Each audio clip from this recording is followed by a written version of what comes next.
How's everyone out there? This is Doc, aka Dr. Lariat, aka the Goonatic Fringe, aka Goon Thur, aka Kenny Goomega, aka Toru Yano, aka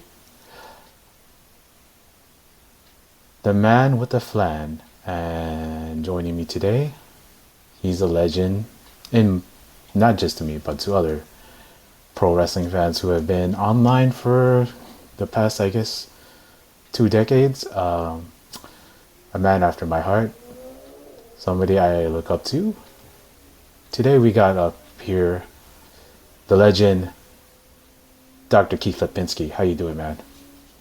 Hey, what's up, everybody? This is Dr. Keith Lipinski, aka Dr. Keith Dripinski, as it was back in the day, aka El Hijo Davy Boy Smith Jr. And I want to send a shout out to Alan Mike.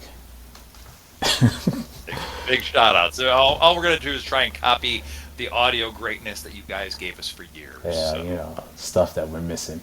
Um, hey, man, I wanted to let you, you, Dr. Keith, that you are something that I've been watching on so many things. I heard you on Observer Radio. I listened to all like your show reviews, which you go back in time like oh god, like 16 years. Like what you were doing was ahead of the curve, and it's still funny to me to listen to those shows. And I did a little bit of research, and I went onto your original YouTube account, and I saw you power bombing some guy through a table.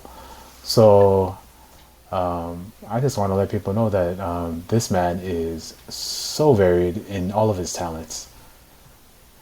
thank you very much. That's very nice. That was a shitty ass power bomb, though. It was something where I was not protecting the guy.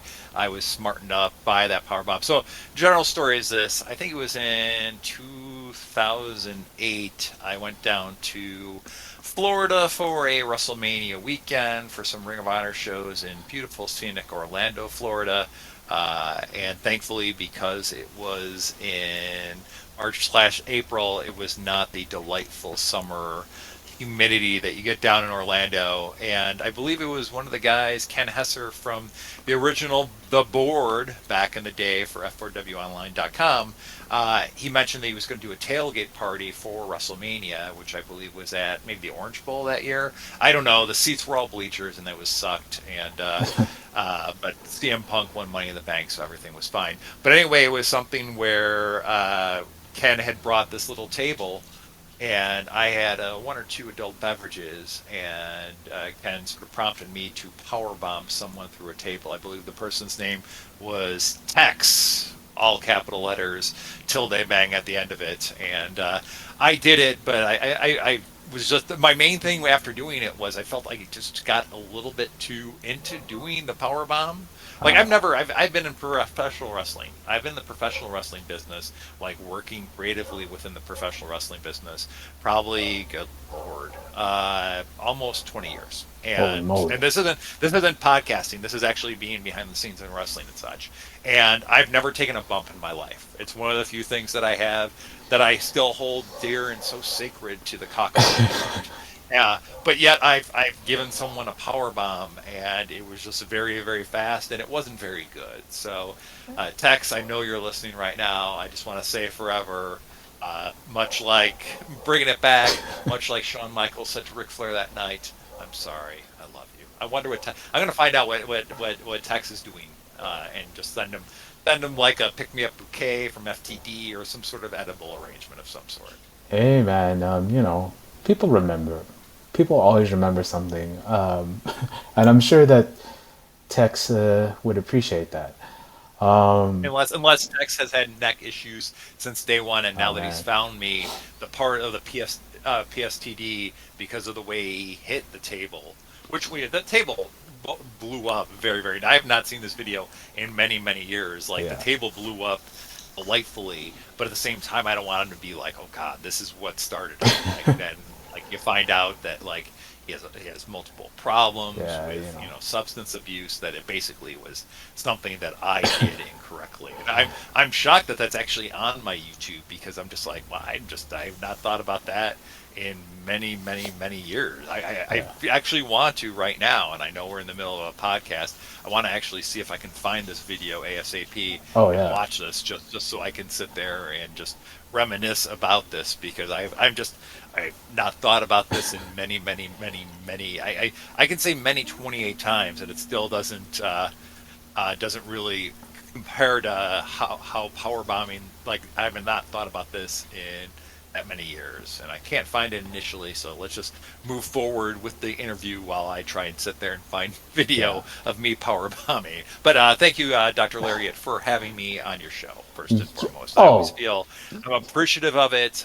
Notice I'm doing proper podcasting etiquette here, where I'm not asking, is it okay to swear on the show? Because I don't care about that either. You can bleep that out later on. But I know that the agony of going through a podcast to eliminate bleeps or edit a podcast was something where back in the day during the Dr. Keith show, didn't want to do that at all. Like basically the Dr. Keith show, when we did it, and also the Progressive Power Hour, the main thing was let's try and make this as okay as possible so there does not have to be heavy editing being done. yeah. Personally, I can't monetize this, so I don't give a shit about There you go. cursing. And man, the Dr. Keith show and Race Power Hour, you just like you put me like in a time period where like I was young, I was dumb, and I just listened to all these. I just listened to anything that had pro wrestling in it, and your podcast back then that had to be that had to be in the late 2000s, right? Am I right around there?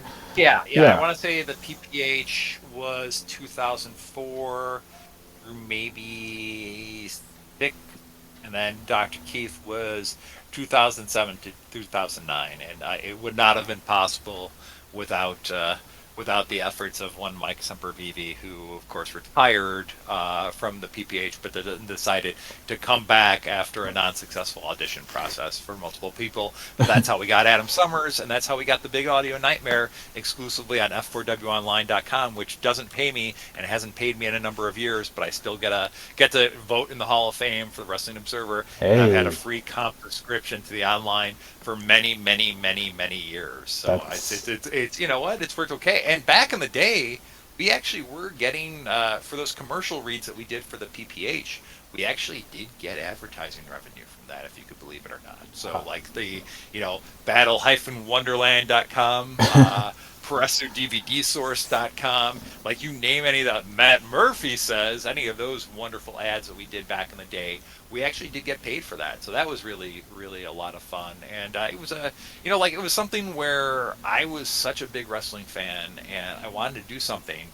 And then I realized something that people have been realizing probably since around the year like 2003 or 2004. yeah. It's much easier to talk about pro wrestling than it is to actually write about pro wrestling. And it Oh, became sort of a where like I had initially the origin story of the PPH was myself and Mike Sempervive both were writers at pwtorchonline.com.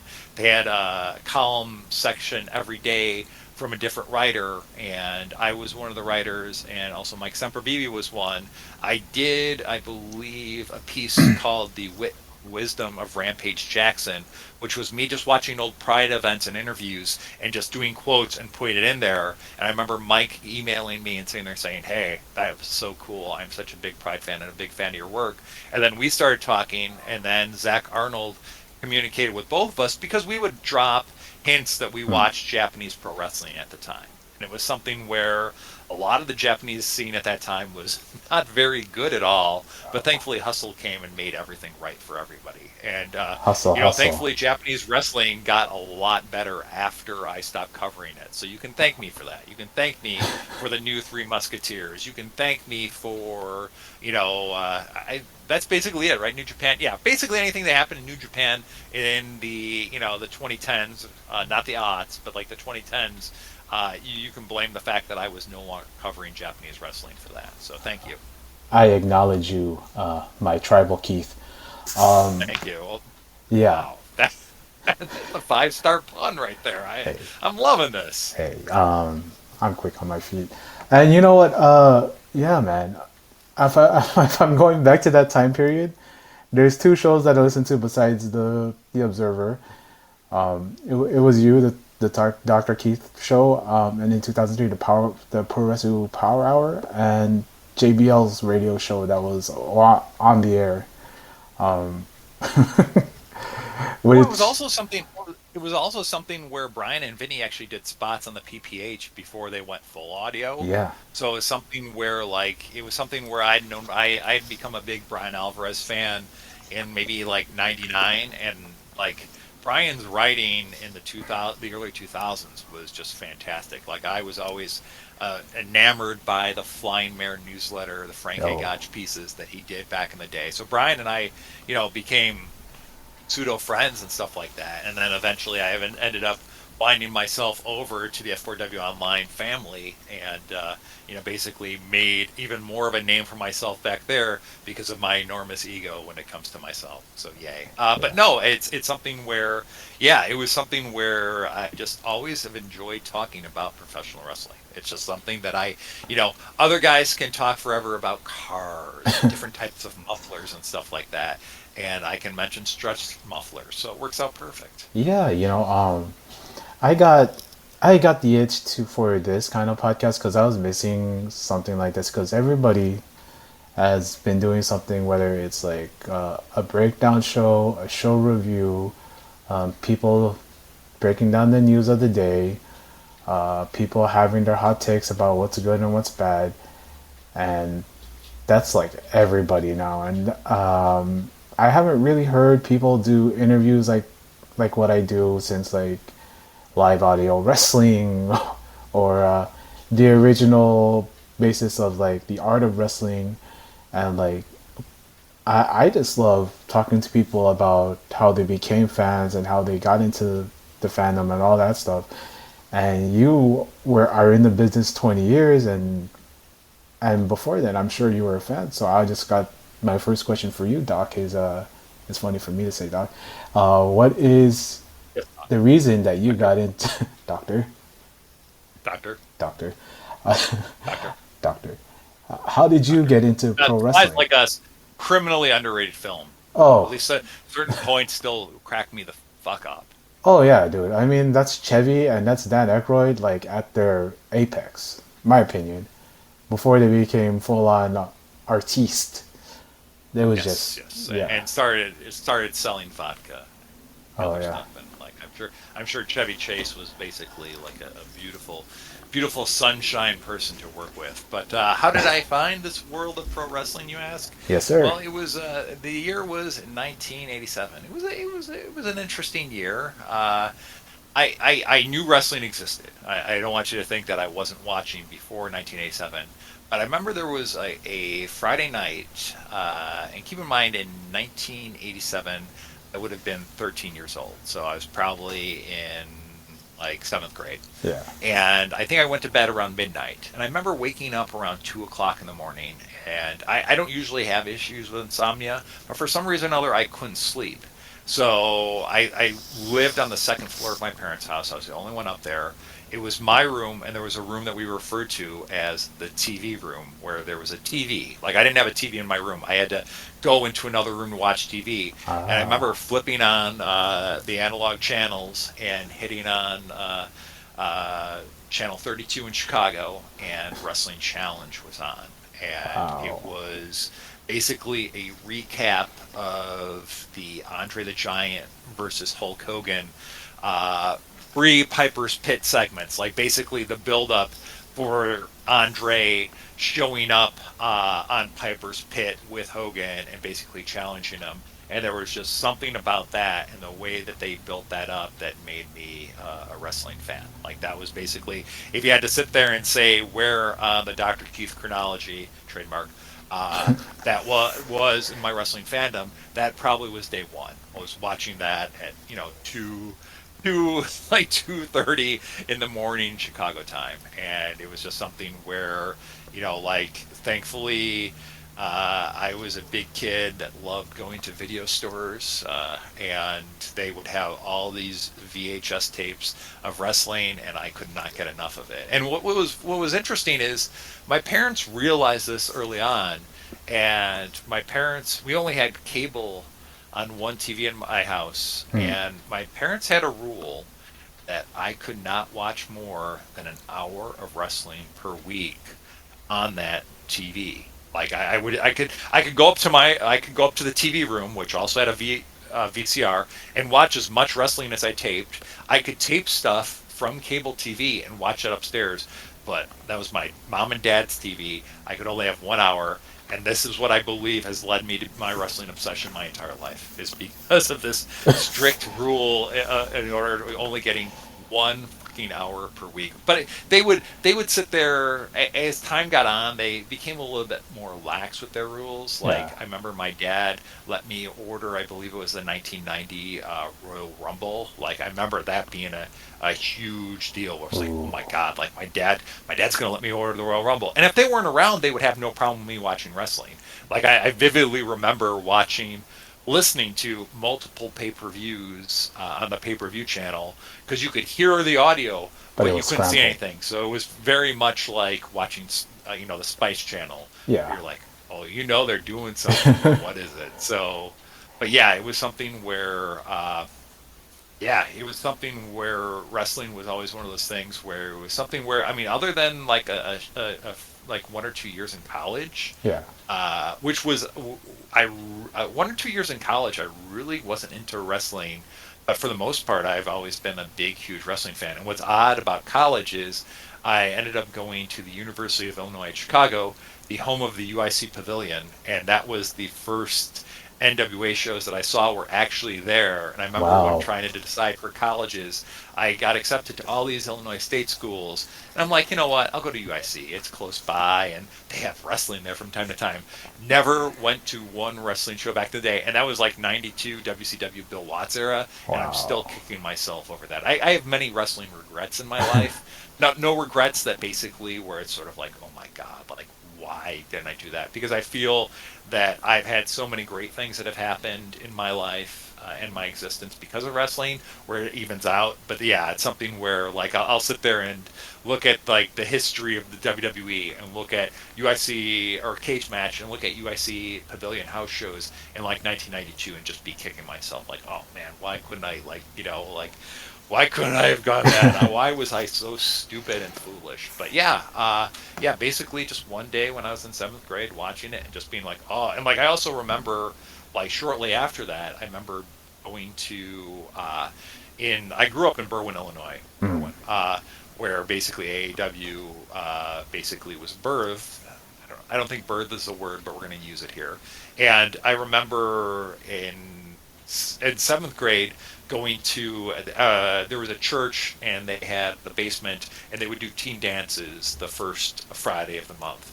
And I remember going there and the black and white TV that they had for Pong wasn't they didn't have Pong out because the main event was on, and that was the event that it would have been I think in '88 where the Hepner brothers, that evil Ted DiBiase, sat there and got the plastic surgery on one of the Hebner brothers to get the fast count to give Andre the Giant the WWF Tag Team Championship of the World and give it to Ted DiBiase. So yeah, it was something where I'm sitting there being at this like junior high dance with girls from other schools, which was sort of risque, and Wow. like I'm sitting there like watching this Hulk Hogan versus Andre the Giant, and a match that even I knew that like I was a big Hulk Hogan fan, but like I was just like, oh man, like this is not a lot of fun to watch right now. So Hey, sometimes you get drawn into the story, and the match is what the match is.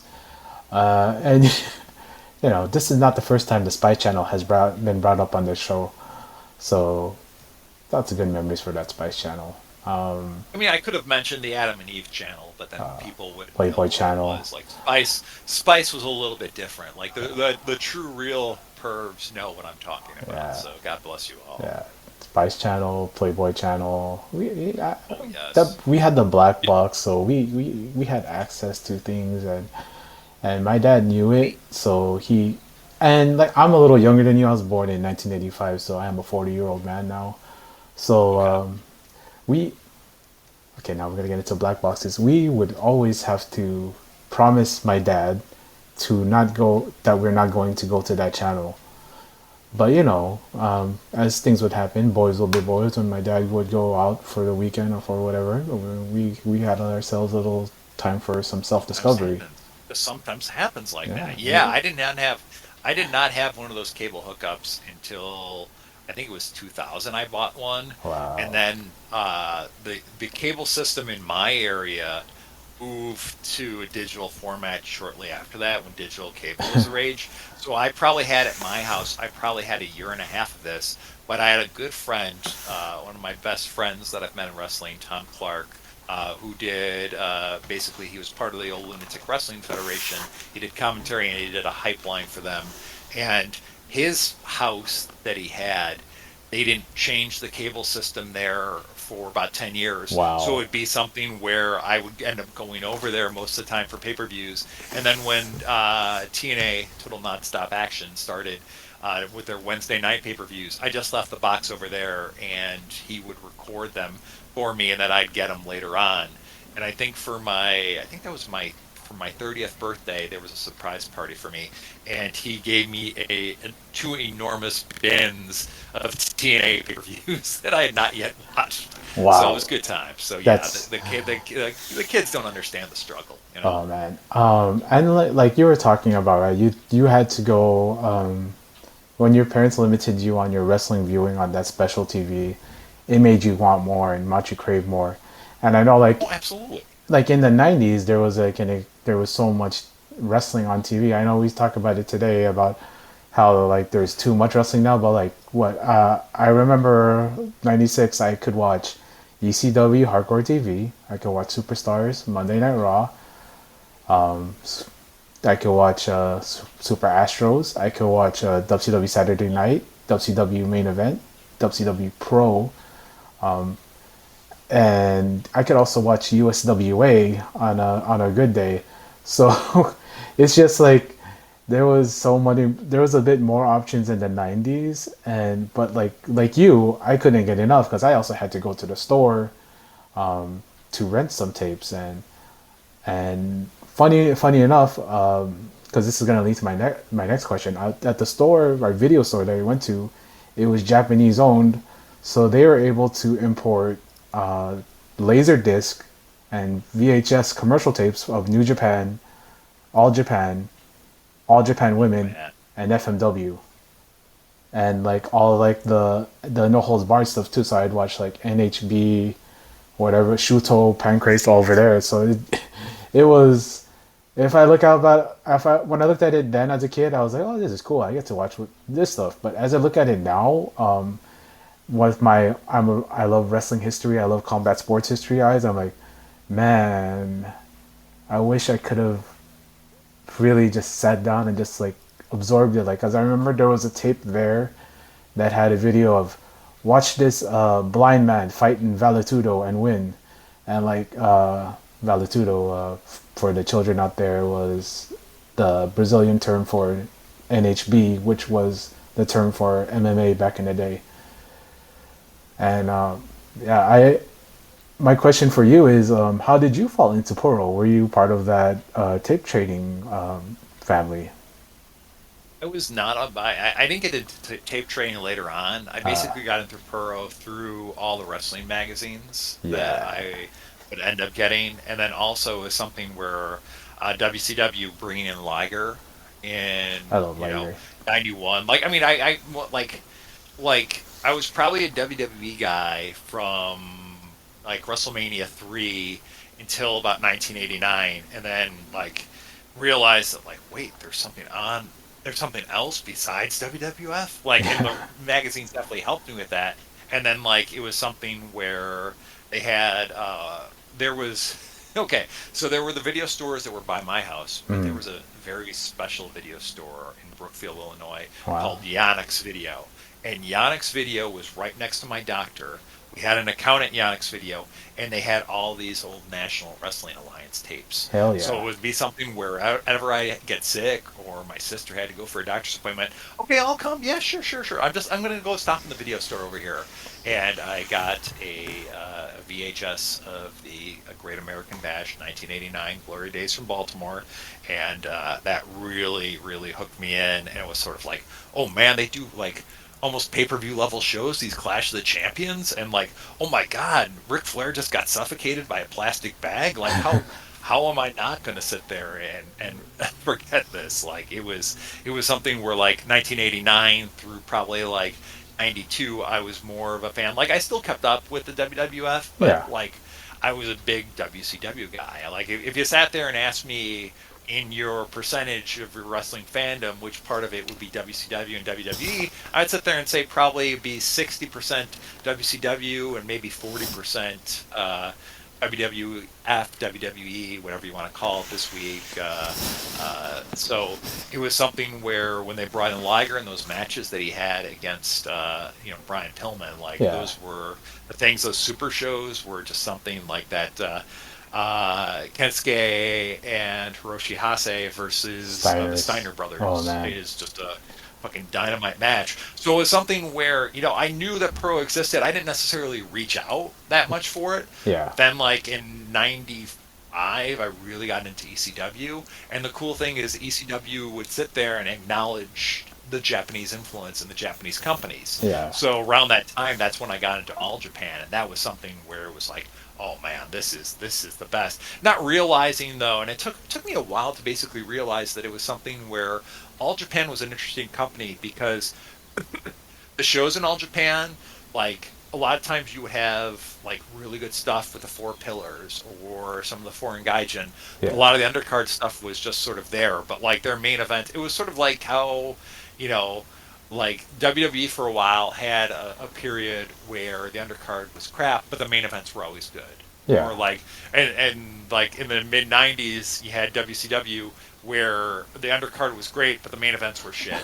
All Japan, a lot of it was the undercard was just sort of there, but then the main event was really great. Where I felt New Japan was sort of the opposite. So it was something where All Japan was something that really stole my heart, and like the Four Pillars are like that's definitely my jam. But it's something where like I can't sit there and say All Japan '90s is my favorite wrestling time period of all because I don't really. I can find the problem with me is I can find faults with everything. Like Hey. it's something where recently I did a rewatch of ECW 96 TV. I believe Rudo Reels did a comp of the original broadcast of the Hardcore TV, and it made me think of two things. It made me reconsider how good ECW was when it came to in-ring work, but it Yeah. also sat there and showed that like if there's a story or something cool going on there, it doesn't really necessarily matter that much as long as it's not too insulting. And then Sandman has a match, and you're just like wondering, okay, he does cool things, but he does a lot of things that are not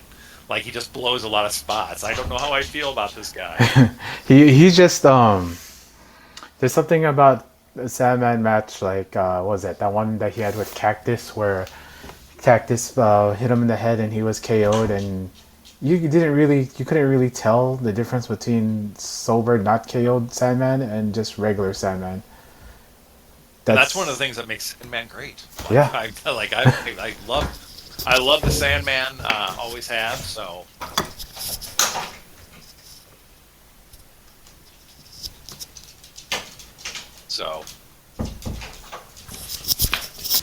Yeah, and um sorry man. Like yeah, no worries. there's something about like there's something about sloppy wrestling that sometimes just appeals to me because sometimes when the wrestling is like too perfect, it looks like a little bit kind of too fake for me. I know, bad word for wrestling, fake. But like if I see like a little bit of a struggle or like somebody not going all the way up for stuff, that kind of like piques my a little bit of my like ooh when like when that happens, you know? Yeah, I mean, it's something where it's going to happen. Like, and you could either embrace it or sit there and say, hey, I think where I don't like it is where it just becomes way too sloppy, where it's unenjoyable. Like, speaking of the Sandman, like there's my least one of my least favorite wrestling matches of all time is November '97 with Sandman and Sabu, because it's a match where if I close my eyes, I feel it's still going on, and that was in Uh, 1997. So Jeez. someone else can do the math when it comes to that. But yeah, it's something where a little sloppiness that's going to happen. But like, there was so much sloppiness that I was watching, and it was something where this wasn't like the live HHG, videotapes. This was legitimately like, this is the stuff they edited, but yet some of the stuff still kept on, and you're just like, oh, okay.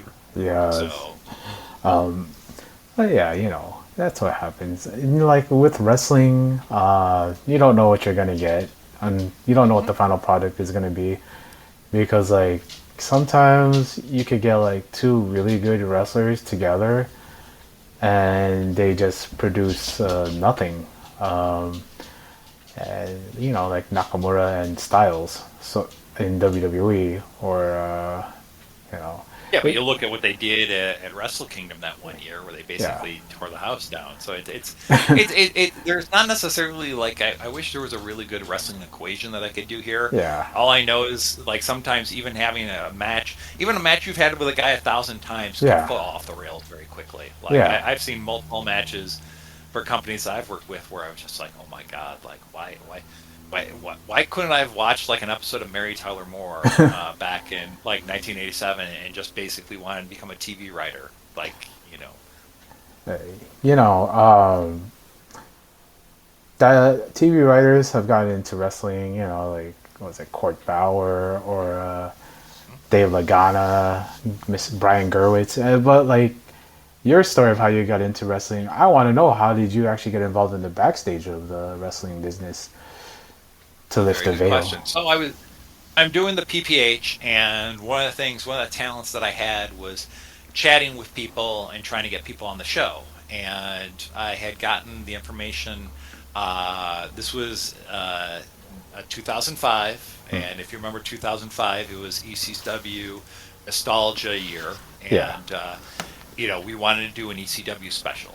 And I had gotten the contact information of Kevin Kleinrock of Big Vision Entertainment, because I knew that they were the ones putting on the Hardcore Homecoming show, which was the rival show to the One Night Stand show. So I started talking with Kevin and found out that Kevin and I had a number of things in common. No, we both weren't a big part of XPW, although I ended up working for them down the line. But Cool. no, we both were, basically huge wrestle nerds, and we were also big punk rock nerds.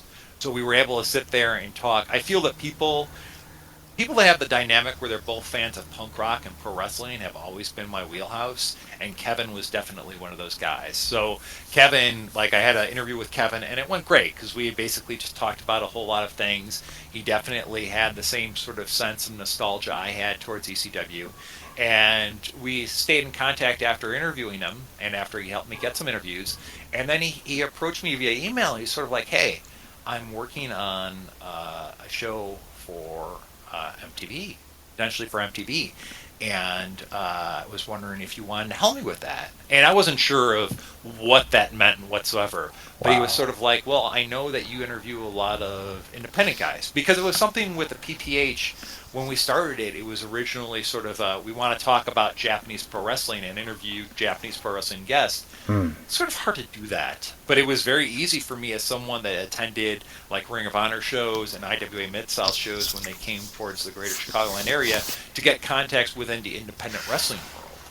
So it was Yeah. something where we ended up having this PPH show. And it was mainly Keith and Mike talking with, we would eventually, we every once in a while would get like a Steve Carino or a big independent slash international guy. But a lot of times, like, I think Austin Aries, I'm sorry, had his first interview with us.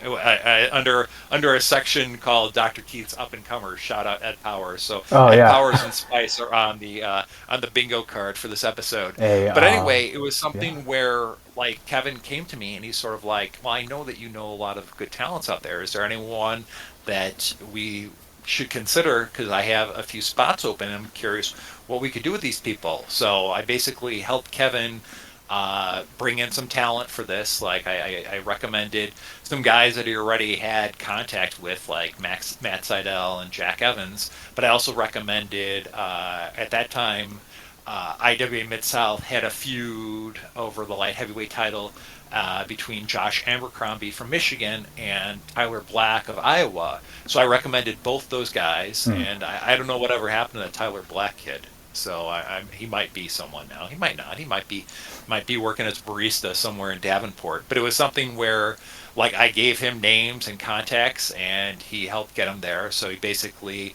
said that I was, helped him scout talent for this, and then he sent me a document, a Word document with the script for all the episodes, and was sort of like, "Can you help me and revise this?" So I basically went from talking about pro wrestling on the internet to basically helping, basically tighten up WSX, and then it became sort of my job on the WSX set, other than being the best timekeeper ever, was basically to help everyone and work as a producer on that. And that was an experience, that one of the best experiences I ever had. So that was sort of like my foray in there, whereas basically I took care of a lot of, I wore many hats on that show, and it Yeah. was a wonderful, wonderful experience. Getting the ratings, not so wonderful, but actually being involved with that and being involved in the professional wrestling business, where I was like, hey, this is sort of fun. I could do this. And then after that, I started working with Chikara, and Chikara wanted to come to Chicago. They did a show in Streamwood, Illinois, which is a suburb outside of Chicago, that did okay, but Hmm. nothing really astronomical. I remember Mike Quackenbush in his pre-show meeting said, "We're never coming back to the Midwest again." But for some reason or another, I sold him on coming to Chicago, and I had hosted I worked as an MC for a women's roller derby fundraiser event at a Nice. place called the Logan Square Auditorium. And I thought, wow, this would be a great place for wrestling, not knowing that a few months prior there was a PBR themed wrestling event at the venue. But basically, I met the owner that night and basically told him I want to do regular wrestling shows here. So anyone that's car has been broken into the Logan Square Auditorium over the last few years, that's my fault too. I'm sorry. I'm very, very sorry. Like, Hey, but I'm happy that New Japan increased while I left the world of Puro. But also, I feel bad for Walter losing his NXT UK championship somewhere on the streets of Logan Square. So I hey. basically was working with Chikara for when they came to Chicago, and I also had a job where some of our stores were in Philadelphia, so I used that as a few times to go out to Philadelphia to work Chikara shows while I was out there. And then also I worked for Dragon Gate for a number of shows. Like I worked for a bunch of different promotions. And then in 2012, I decided to actually work local, and worked for Billy Corgan's Resistance Pro Wrestling, which that will be a whole chapter if there's ever a book of Dr. Keith. And then I made the switch over to AAW, and basically was in AAW from 2013 till probably around, want to say maybe 2 years ago. Like I still am in contact with the guys. I still Yeah. go to shows every once in a while, but it's something where I had a good run there, and I really enjoyed my time there. And it was something where we blew up in 2015, and our 2015 till like 2019 was a wonderful, wonderful time of pro wrestling, independent Yeah. pro wrestling greatness, which I'll put up against any other company that was out there during that time, other than a certain company that ran in Reseda. But yeah, it was. It was basically just through the pod. It was something where I did a column on pwtorch.com that got me the podcast. From the podcast, that's how I got involved in this wonderful world of professional wrestling and creativity. And it's something where, like, it was something that I've always been obsessed with. It was something that's always been on my mind. Like, even now, even though I'm not necessarily super actively involved, I still Yeah. think of things and still think of ideas and still will pitch ideas and will still watch pro wrestling. I still have lots of love for pro wrestling. Like my pro wrestling love didn't die. I just like any sort of love you have in life. It just fluctuates at times. Like there's stuff that I enjoy watching now Yeah. that it still resonates with me. Like the string that AEW has had recently has been really really fun to see because I definitely enjoy the AEW product over the WWE. Yeah. But like the WWE ends up pulling out some stuff like that. The women's three way that opened night two of WrestleMania That was sick. was incredibly awesome. Like there's still great wrestling to be had out there, even though I'm not talking about it on a regular basis. Yeah. And like part of uh, a pattern that I'm seeing in fans, a lot of fans like kind of like have disregarded lapsed fans, but after speaking with so many people who who consider themselves lapsed because they haven't watched in years, there's still like something about a particular style or particular match or some particular memories that like brings them a happiness, and when they see it in modern wrestling they can say, wow, that reminds me of when this happened. And a lot of the times like people kind of just like treat these people, these laps fans, shout out to Jack and JP, that that they don't matter. But like I feel like when you become a wrestling fan, like you dedicate yourself to watching the shows, watching the pay-per-views, and getting entranced by the whole dog and pony show. You There's always a part of you that likes this stuff. And even if you fall out, you could watch something on YouTube that brings you back in, because I've been telling this story a lot, but like I do have a cousin. He fell out during the New Generation era. Then during the Royal Rumble, he asked me if I watch wrestling, and then I said yeah, and then that's how I kind of revealed it. Because usually I'm someone that doesn't say, oh, I watch wrestling, because I don't really say what I watch. Because Mhm. if you say I watch wrestling, or if you say I watch anime, people are going to either look at you weird or try to like ask you how much of a fan you are. And those two kinds of conversations are can go like way too long and be very annoying, or just they could just be like, I like it, that's it. And if you talk to normal people, but that's Yes. besides the point. If you feel like talking to normal people, Yeah. that's a big part of it. Yeah, it's something where I've been doing this for so long that it's a part of who I am, but it's not every piece of me. Like I'm not always wearing a shirt that I got at www.shop.com, or like I am very frequently wearing some lovely All Japan bootleg shirts. But like in general, it's something where it's a part of me, and my friends know that it is a big part of me. But it's not something where I'm sitting there and willing to sit there and say, I'm willing to sit there.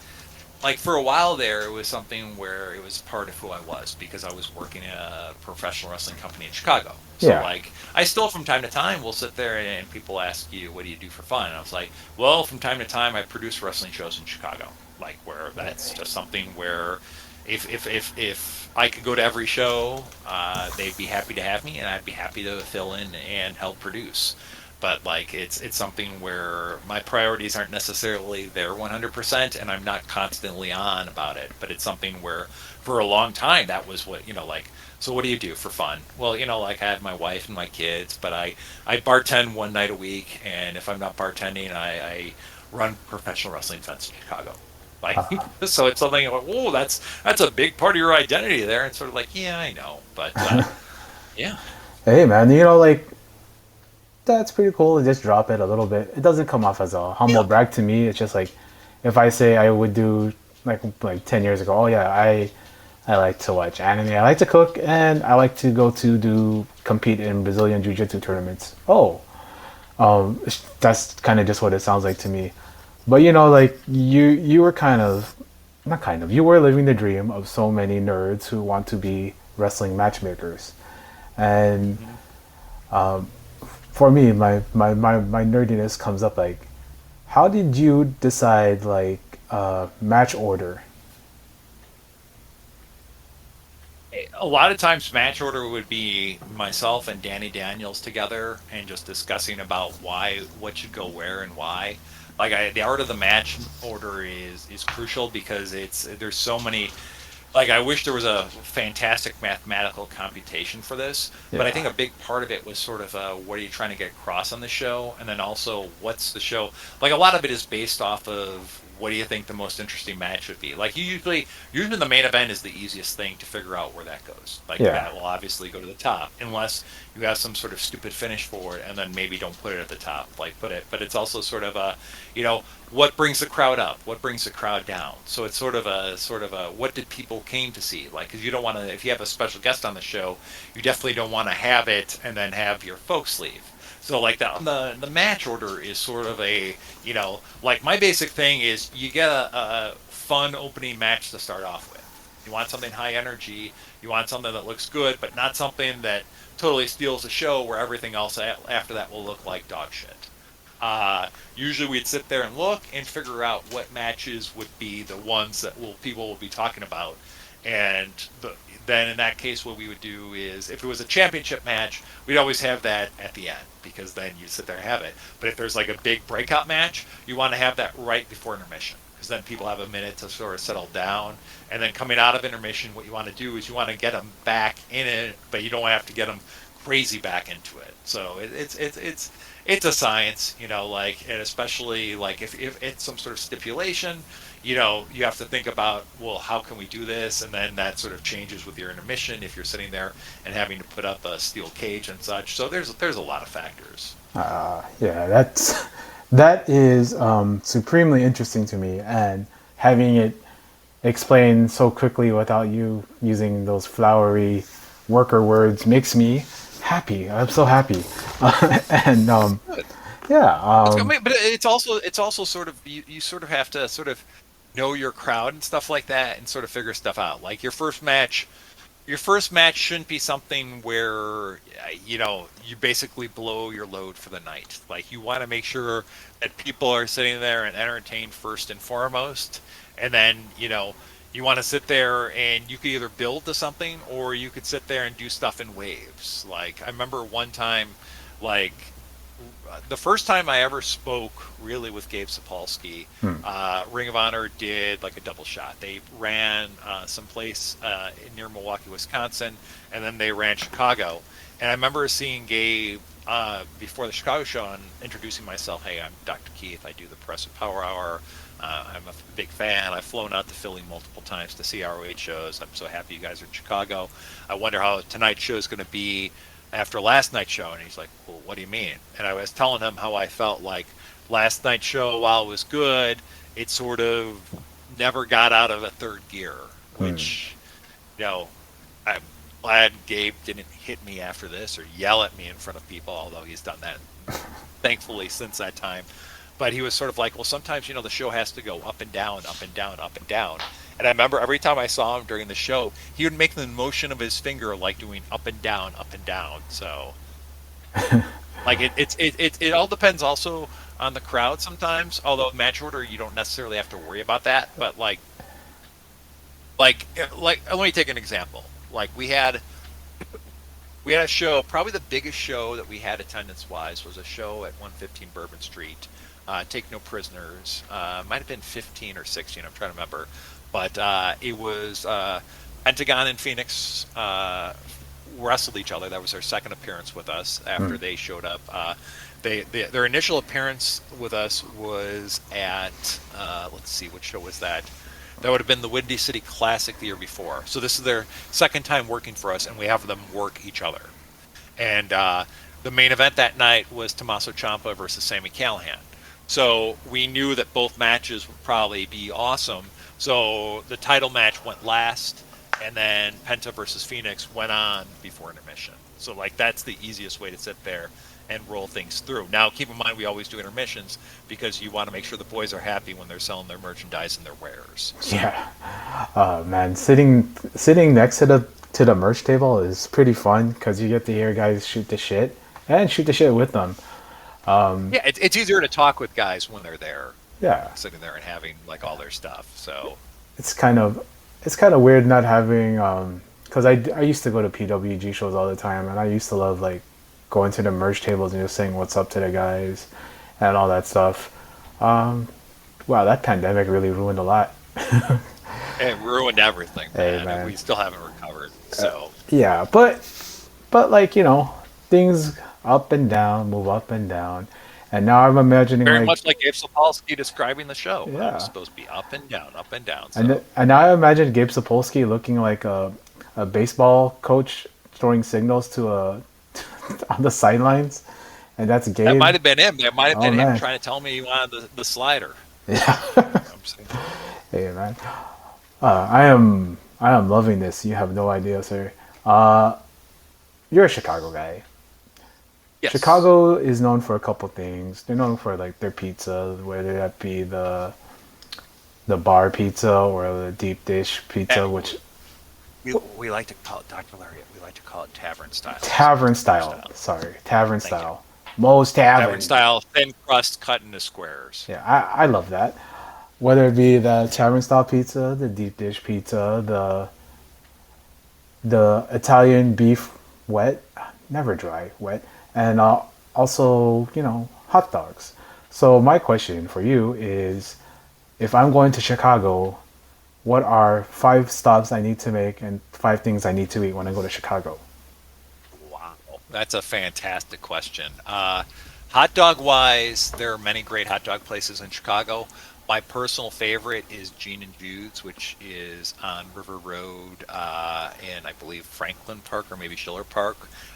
They do not necessarily do a full on Chicago dog, but it's the best tasting dog in Chicago.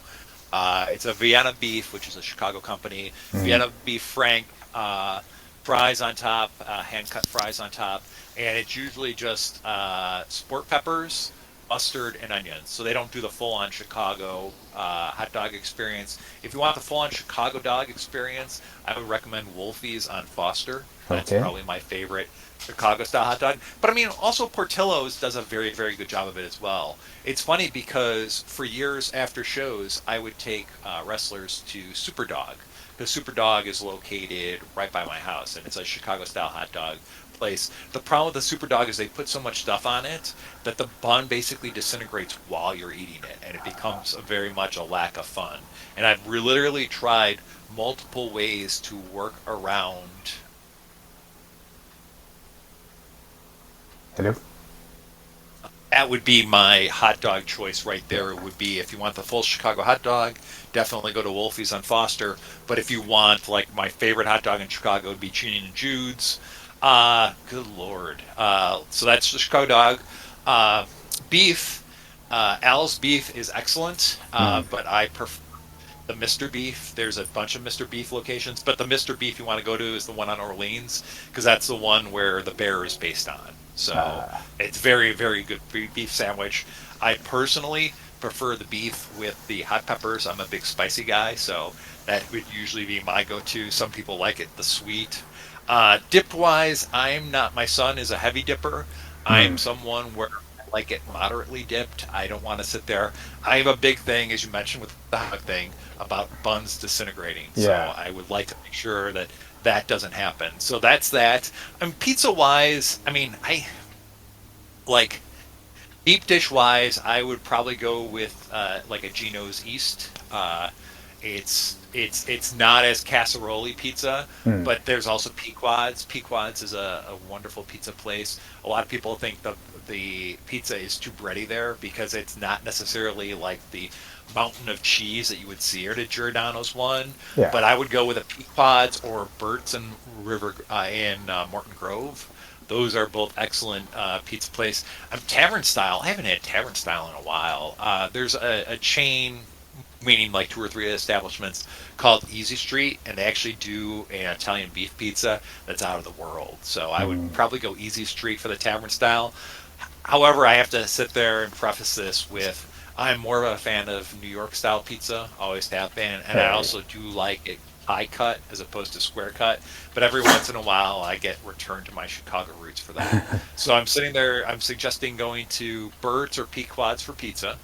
I'm suggesting going to Wolfie's or Gene and Jude's for hot dogs. Beef Al's or Mr. Beef, but I prefer Mr. Beef there. I'm trying to think what other food delicacies that we have here that you would enjoy. I mean, I just Chicago's a great food city. Hey, I love this town with I, all my heart. I'm writing notes down right I now. do My not mouth's live in watering. Chicago proper. I would Yeah. like people to know that I'm actually in a suburb outside of Chicago, but it borders Chicago. So I still consider myself a Chicagoan. Hey, home is where the heart is, right? So, This is true, but there is something where someone's saying that they're from Chicago if they live in a suburb like Naperville or Schaumburg that's, like 45 to an hour away from downtown. Like I would sit there and say like, I grew up in Berwyn, Illinois, which is a western suburb that's maybe about 25 or 30 minutes from downtown but doesn't border Chicago. The town I live in now, Park Ridge, actually borders Chicago. So I would sit there and say I'm still a Chicagoan. But yeah, there's so many great places to eat and so many great things. I mean, I'm a big fan of. I think one of my favorite things in the world is Gibson's, which I know there's a bunch of Gibsons out there, but the Gibson's does this chocolate cake that's oh, absolutely out of this world. It's huge. Like it's this huge ass piece of cake. I love One chocolate year cake. in, yeah, dude, it's like chocolate and cream and all sorts of stuff. One year, my wife and I went to Gibson's for her birthday, Mm. and they gave us this piece of cake on the house. And this piece of cake is probably about the size. Like I'm looking at my dog right now, who is a Lhasa Apso and Cockapoo mix or a Lhasa Poo, Oh, and it probably this piece of cake is about the size of this dog. Like this piece wow. of cake was huge. Like where my wife and I were only able to eat like a small portion of it. We took it home and then we had it for the rest of this week, like a few bites here and a few bites there. And every time we ate it, and I swear to God on this, on the eyes of both my kids, every time we had a bite out of the cake, it still was as fucking great as the first bite we had. It was amazing. Wow. It was without a doubt the most remarkable piece of pastry I've ever eaten in my life. I'm trying to think of what other Chicago food stuff that they have that I would sit there and recommend or places to go. I mean, like I'm a big Bulls fan, and I love the United Center. I've had a 10 game season ticket holder package there Mm. for the last 4 or 5 years, and I'm basically in the first balcony on the front row. So I'm a big fan of Bulls games and stuff like that. So that's a place to go. But there's so many other little places. The Fireside Bowl. I had some friends come up about a year ago, and I took a day off, and we went to Pete Colod's Pizza. We started off there for some pizza, and then we rolled over to the Fireside Bowl, which was a place where I spent the majority of the '90s at. It was a punk rock club and bowling alley back in the day. So that would be another place. And there's so many little nuances. I find whenever I have people from out of town and I'm driving them around, I sort of want to be a tourist, but like sort of sit there and show them where old pop punk clubs were or where wrestling venues were. Like Hey, Logan Square Auditorium is a wonderful building. The Berwyn Eagles Club in beautiful Berwyn, where I grew up, is another fantastic place that now has a Harold's Fried Chicken, which is another Chicago staple, which is mm. something that people should check out if they have not. So, yeah, Chicago's a great town. Like I could go on all day about Chicago, and that Hey, proves what a Chicagoan I am. my dream job is to be not not Anthony Bourdain, not Action Bronson, not Guy Fieri, but all of them kind of combined into one, and Huh? just to go to be paid to go places just to eat and kind of sightsee. That's my dream job. And Chicago was like on the one of the top of my list as far as like cities to go to eat and see stuff and just like it's a vibe. That's the place I And, really want to and go. And one thing I should have mentioned that I did not before was when Anthony Bourdain was in Chicago, he went to a little watering hole called Simon's Tavern and had a Schlitz beer. And I have been I started working at Simon's Tavern when I was 25, Yeah. and COVID sort of killed that. But I still run the jukebox. I curate the jukebox that's in there, which is a nationally renowned jukebox. It's won the Chicago Reader, which is the local independent best jukebox of the year, 6 times. And then basically sort of retired the award because we won it so many times they didn't want to do it anymore. So, and I still Yeah. curate that. So, I very much like a trip to Chicago with me would be like all the places I'd want you to see. But there's so much great stuff. Like I love the lakefront. I love so much of Chicago. Like Chicago has always been home to me.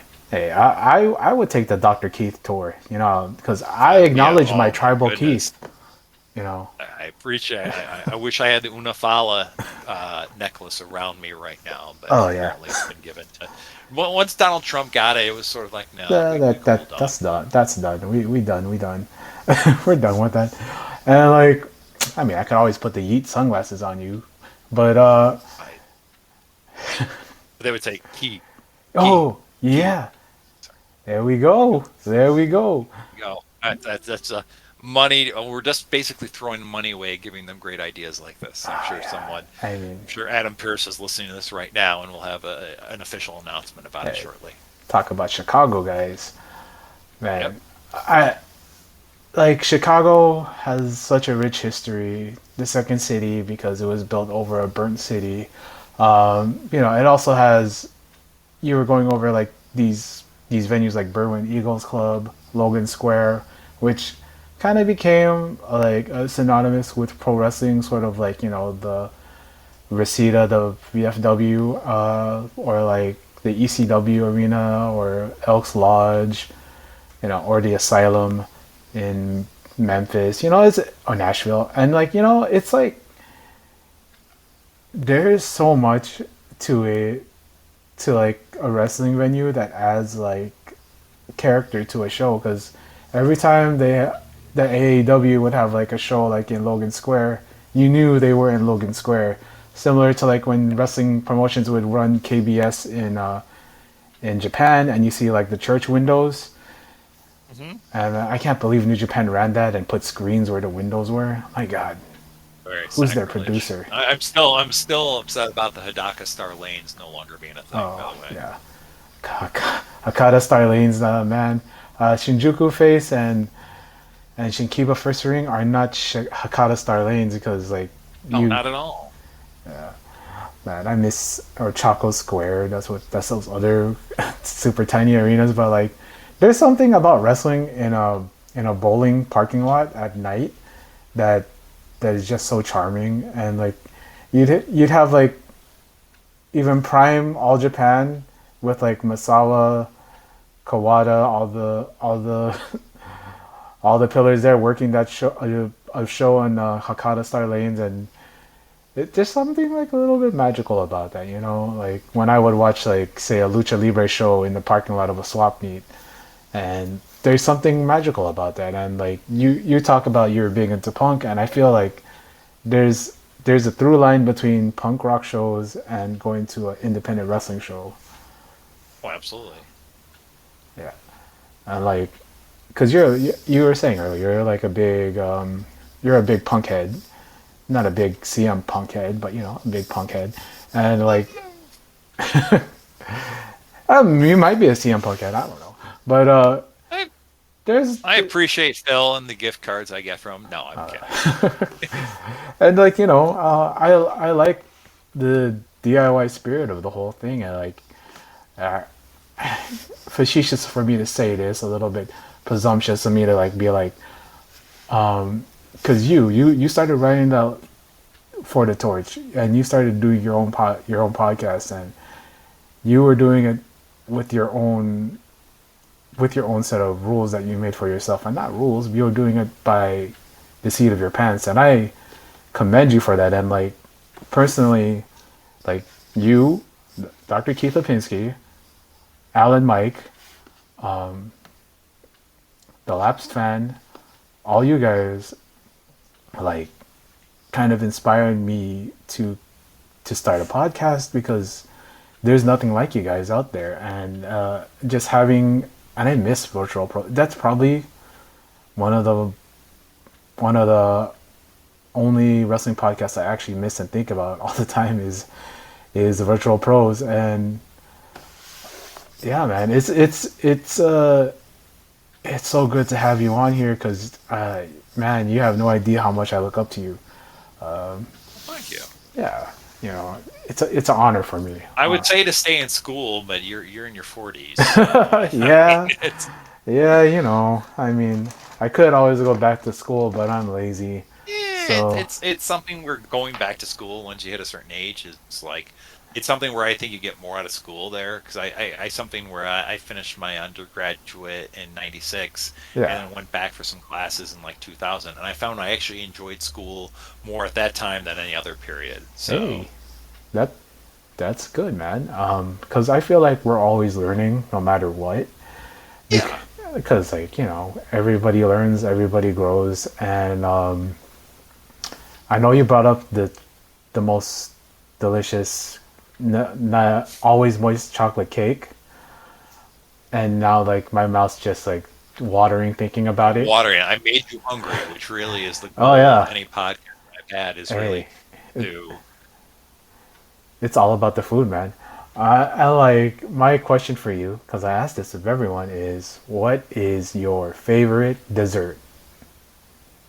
oh boy, I think I already answered it talking about that chocolate cake. Like Yeah. I'm a big proponent of that. So the Gibson's chocolate cake, and also the carrot cake they have, which is about the same size. Oh, That is also I a love carrot very good cake. piece. Like basically like both those things, like the cream frosting in there, and just the fact that it's about the size of my very small dog Hey. should show you the amount of mass that's on there. Oh So wow. like both those plate, both the basically any dessert from Gibson's will be on the list, and All this is right. now making me want to sit there and look for a reservation at Gibson's in order to have some of this. But Uh, I mean, those are very good. I mean, like dessert wise, I like you know like I I'm very vanilla. I like a soft serve vanilla oh, from like a McDonald's or something like that when the ice cream machine actually feels like working. Like yeah. I feel like for the next presidential election, if someone can promise that the McDonald's ice cream or McFlurry machine will be working at all times, would might eventually be a landslide. But yeah, I mean, in general, like yeah, I like. There's, I mean, I'm not. I got a sweet tooth. I enjoy something sweet. So, Yeah. but yeah, the Gibson stuff and a soft serve vanilla are probably my go-to jams. Hey. Although there's a fine dining establishment in Chicago that just celebrated its 20th year called the Linea, where the meal is such a celebration of food and life and has many small courses. And they made this dessert where they actually make it on the table, and they Wow. have like just so many different parts of that, and like they had God, I can't even describe what it was, but it was basically something where they basically ask you to take out your phones before they start putting it on your table, and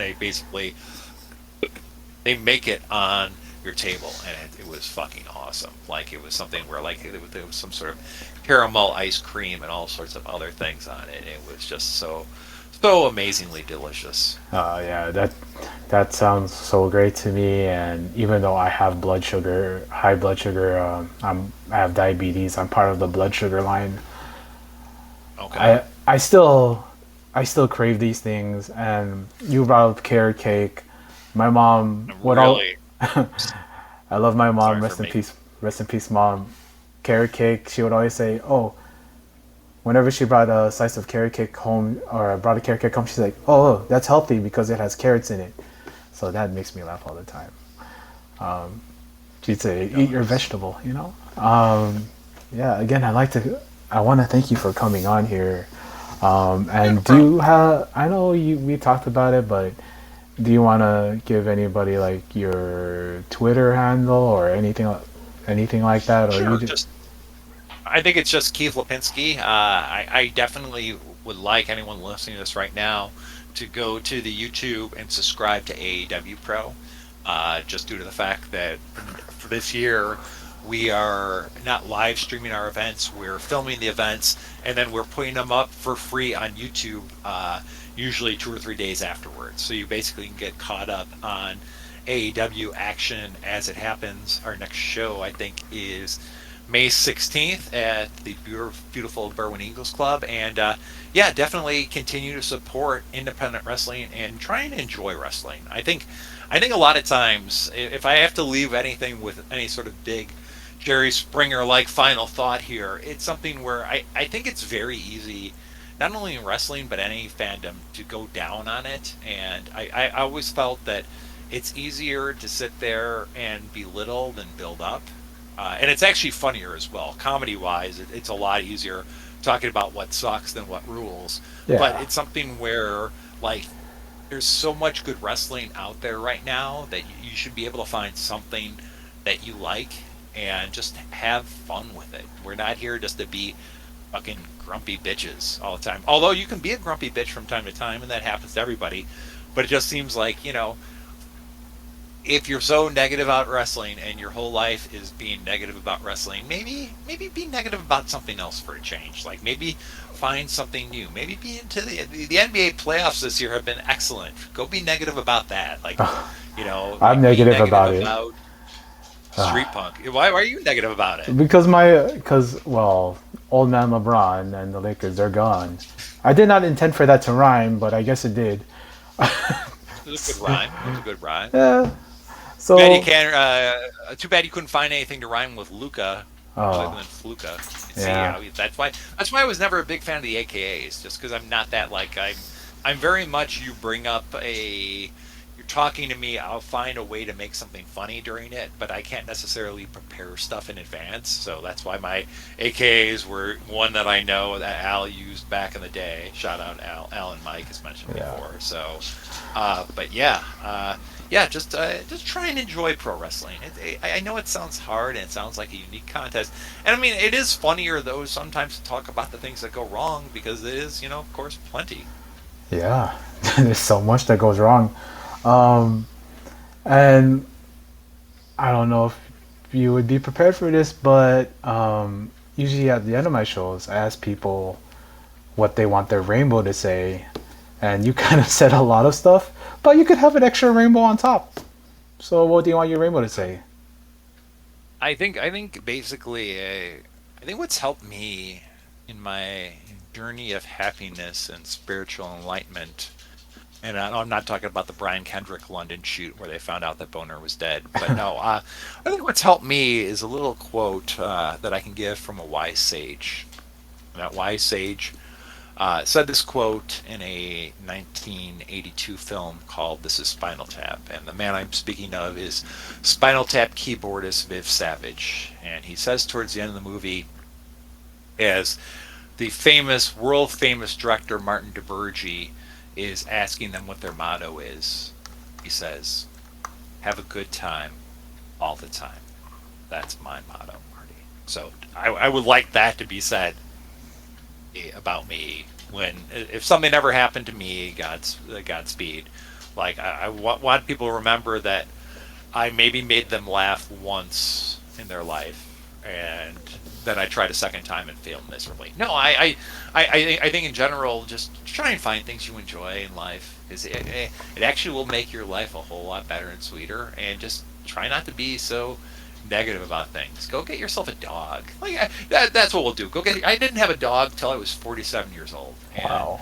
other than when he's barking up a storm when people show up, like he's been one of my favorite things, and he just brings my tough ass 16-year-old so much happiness, where that brings me happiness to see him crack and become like a 5-year-old all over again. Hey. So get yourself a dog, have a good time all the time. Gene and Jude's for non-traditional Chicago. Definitely support Bandcamp artists, and I could go on and on. Definitely pro-choice, pro-life. Like I could go on and on. Like definitely don't trust Whitey. No, but also I would like to note that during the course of this, I rewatched the Powerbomb video, and I Yes. was surprisingly happy with how it turned out. Now, am I sitting there saying this is the best Powerbomb around? No, but like I did not trust the man as much as possible, and thankfully for the shitty table, it looked like he broke his fall pretty nicely. Hey. So I I'm mean, very very happy about that. And it, also, you know what? Like I said before, let's enjoy professional wrestling. yeah. Hey, man, I've got to say your power bomb is at least as good as Sable's power bomb. So, The Sable Bomb? Sable bomb. Oh wow, you're really hitting the parts right there. So I appreciate that, Dr. Larry, and I also appreciated this wonderful conversation and you having me on your show. Yeah, you have no idea how much this means to me again, and I want to say thank you so much, man. Thank you, buddy. And also, no New Jack questions, which I was very surprised about. So, Oh, okay. Bonus. So you interviewed New Jack, and I did. I guess like a part of me just has like one question because everybody knows about New Jack from Beyond the Mat. In your estimation, how close to the Denzel look did New Jack have to you? Oh, he could have been Denzel. Like the New Jack was a character and a half, and like you saw how he did in that screen test. He could be Denzel's best friend very easily. So, New Jack is one of the few people that I met in this wrestling business that I'm always going to be happy that like I think I have. If I go into my phone right now, I've had the same phone number. God, I've had the same phone since 2001. Not the same. Wow. No, I'm not. Do It's you not have my one of those? Nokia that Oh, plays okay. Snake. But like, I mean, I've had the same actual phone number, and I notice right now that if I type in New Jack under contacts, there's three New Jacks there. There's New Jack Current, New Jack, and then Jack New. Wow. So it was something where I think some of the best conversations I've had was after doing that first shoot. He would just call to shoot the shit with me, just to talk about whatever we wanted to. And one of the things that I mentioned wrestling regret earlier on, Yeah. and I have plenty of wrestle regrets, as we all do, as we're allowed to.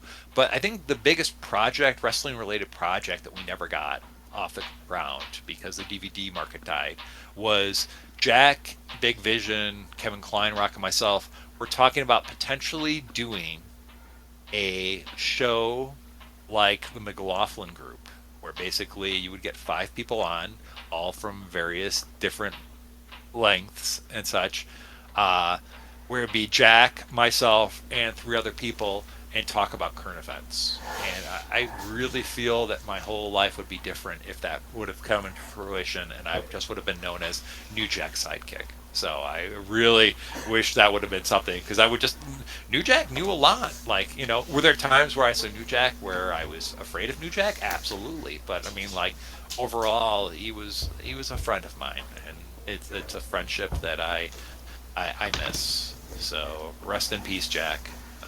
Really, just I have nothing but fine memories because like that first shoot I did with him, the Doing Time with New Jack, is probably one of the best things I've done ever. So I was very very happy with the first one, and then the second DVD I did, the Doing Time, him and Mustafa being there saved that shoot because there's nothing better than coming to a shoot interview with two people that aren't necessarily doing any of the normal vices they do that would cause them to talk where they don't want to be there. But New Jack and Mustafa coming on absolutely saved that shoot. And it's something where every once in a while someone will send me a clip of that one. They never send me the stuff off the Doing Time with New Jack, which proves people only care about the stuff where you don't like later on. And I ended up watching a clip of Last Call with Raven and Sandman, Yeah. and watching at least 10 minutes of it and being like, you know what? I'm not as awful as I thought I was during this because I felt like totally froze up. It was a bad night. Like it was something where we went to where we were doing this, and I believe that they were filming something potentially for the Spice Network, and not at Powers Up and Comers. And like we were delayed by 2 hours. Raven and Sandman didn't want to be there, and I just felt like I felt it was partly them, but partly me was on the plane ride to LA. I had watched Sean Oliver's recent shoot with the Sandman, and it was one of the best shoots I've ever seen. And I was just like, I'm not going to do as good as this. Fuck that. Like this is terrible. Like I hate how good I'm enjoying this, considering like and just so we got all this beer, and then we found out that like both guys are trying to stay clean and sober now, Hmm. and it was just like I literally when I remember Kevin Kleinrock telling me that, I would just feel like where just the helium left the balloon. Hey, shooting like Peter North, that's gotta go to the North Pole sometime, and that's like sometimes you have these regrets, and sometimes you feel like a jerk because someone's trying to be sober, and you buy all this beer so that they'll be a little bit brazy on this show, but you know what, man? Sometimes things happen, and Yep. that show ended up being good because they were sober for the most part. I mean, And it's something where I feel that if you have good experiences, you learn. But I feel we learn best from our failures. So I think I yeah, learned a lot about myself that day. So hey, learn a lot about yourself from your failures. Have a good time all the time. Pequods. So Mr. Beef. hey, I do have a show that's an addition to this show where I do the McLaughlin group that what you were talking about. Except we don't talk current events in wrestling. We just kind of talk about wrestling. So I mean, I know it's a long shot because you're a busy man. I could be your sidekick. And I'd say I'd be interested in showing up every once in a while to chat on that. So Yeah, just let me yeah, know. yeah. I'm just throwing that out there. You know, So you long got to shot. remember though, when I was doing PPH shows back in the day, we did I forget how many episodes we ended up doing of PPH, Yeah, but the PPHs were like back in the day where like I feel that the what do you call it, the lapsed fan would see the running time on the PPHs back in the heyday and be like, oh yeah, that's not bad. Like where we were doing podcasts where the major complaint was, yeah, my dial-up stopped working because I was trying to do your download your podcast. But like the fact now that I don't have to be on constantly talking about pro wrestling. When I do come on, I'm ready to talk. I'm ready to rock and roll. yeah, yeah, man. Yeah. Again, thank you so much. This has been so many stinger endings, but man, it's really been an honor. Thank you so much, Dr. Keith, man. Not a problem, buddy. I appreciate it. Have a Yeah, great rest of your night. you too, man. Take care, buddy. Yeah.